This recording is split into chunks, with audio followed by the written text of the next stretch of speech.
We all know Australia's biosecurity system is important. It protects over $6 trillion worth of assets, and with diseases like Xylella alone costing $11 billion over the next 50 years, it's not hard to see why this industry must be as reliable as possible. This is why today, me and the UC team will be focusing on increasing this reliability through engaging with our growers, aiming to see more data that can be used to create plans and even update already existing models. We centralized our concepts around the E-system, sorry you hear so much about this, and our solutions that have taken two forms, which I'm going to go into quick detail over. First, we made sure that these tests contain the right tools for the job and only those tools, nullifying the overwhelming aspect of being given too many options. Next, we thought about the attractiveness. This is where our product sticker you'll hear about comes into play. After that, we made sure to add social mechanisms that utilize conformity bias, social marketing, and legacies to make sure that these plans were continued by the farmers once they made them. Lastly, we made sure to send out these kits during harvesting seasons and motivating an action plan with farmers to properly utilize those kits. Now make sure you keep an ear out for these ideas as my teammates will continue to develop them, but for now I'm going to hand over to Mitch, who's going to tell you a little bit about our little ecological triage kit. So when you open our biosecurity preparedness kit, you'll find four components. One, a targeted biosecurity testing kit, which can be catered to a particular harmful pest, disease, or weed. Two, a collection of preparedness documents such as a personalized biosecurity plan to equip farmers with a blueprint for action. Three, awareness campaign materials, which can include low-hanging fruit items such as fridge magnets, calendars, posters, and additionally, it can provide links to farming and biosecurity networks or apps like the already developed iNaturalist app.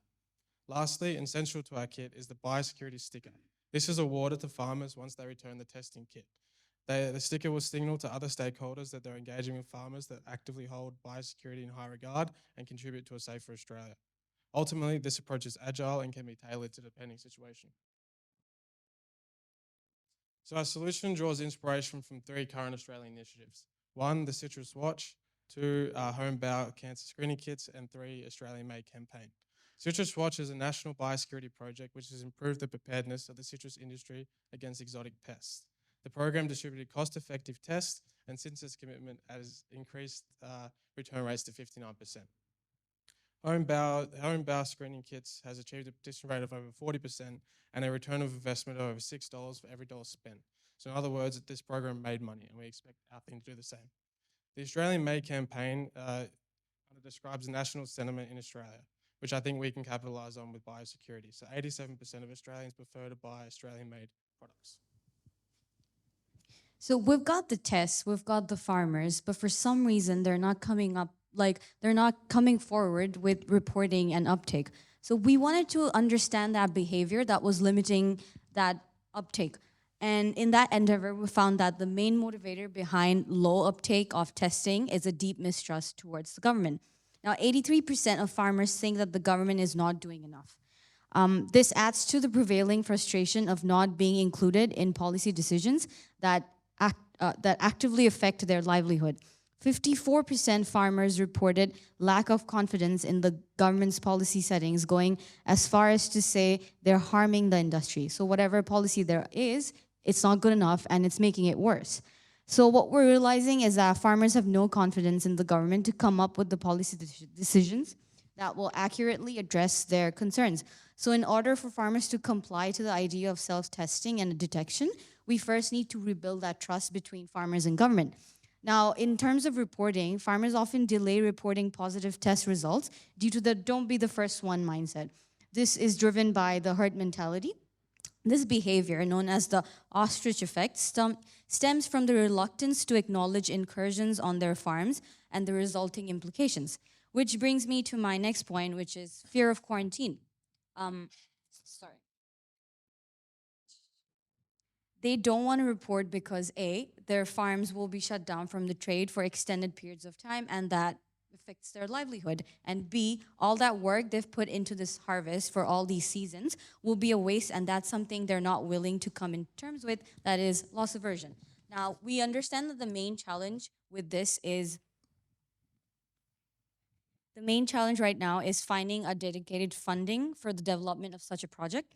The current federal budget does not have the capacity to include the cost of such an intervention. So the need for alternate sources of funding for a feasible and engaging intervention is necessary.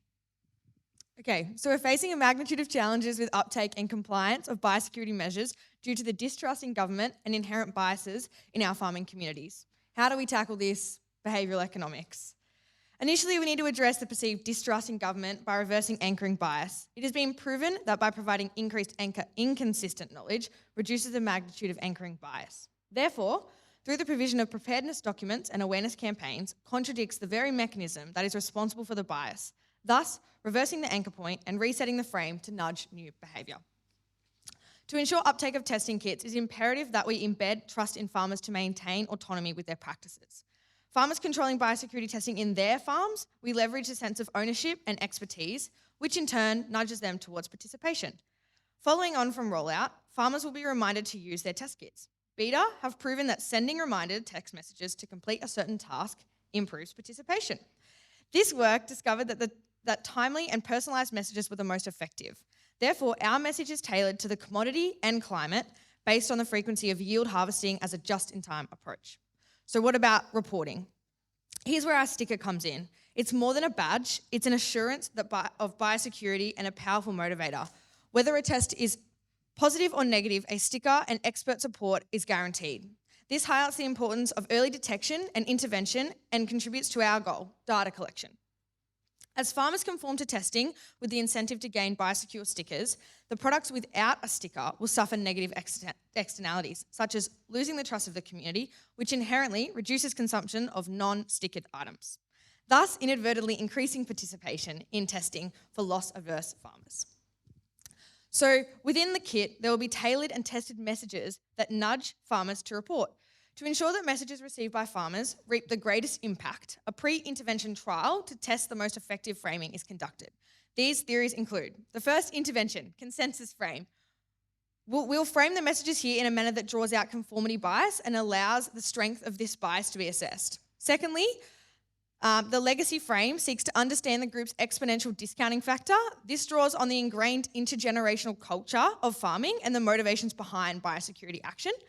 Finally, through economic framing, shifts the message to be a perceived loss through cost and draws out the loss-averse nature of farmers. Through capitalising on behavioural economic intervention, we can facilitate better engagement and compliance. As we have outlined, the use of our nudges can help influence farmers' behaviours and would provide positive outcomes to biosecurity preparedness. The pre-intervention test helps farmers identify and act early on biosecurity risks. It allows farmers to report biosecurity risks without losing profit. The anonymity of testing provides assurance to business. The notifications sent to farmers identify when they need to test. It educates and reminds them, making their jobs easier. This is a direct benefit as it encourages farmers to test and act quickly. The sticker will provide social license for the farmers that take up testing. This helps ensure more quantity and quality products in Australian stores. Consumers will have greater awareness and choice for biosecure products, which further incentivises farmers to test crop. Broad support will be gained by seeking endorsement from peak bodies and not-for-profit organisations to provide appeal to farmers, making it a viable and feasible nudge to implement. Improved testing uptake will support Australian industries on the global stage and will give Australia a competitive advantage with its biosecurity sticker, which signals good business practices. These nudges will help build trust in government for farmers through providing autonomy. Furthermore, modern on-farm technologies will provide a return on investment in the long run by building strong mechanisms and uplifting capability of farmers. Now, guys, just before I wrap up, I want to remind you how to properly frame this issue. We currently live in a world where farmers are scared of governments and turn to neighbours and suppliers for botched advice until the problem becomes so severe that it is unmanageable and unable to be ignored. Because of our nudge, we can change behaviour and through that increase reliability, allowing our farmers to act, not react.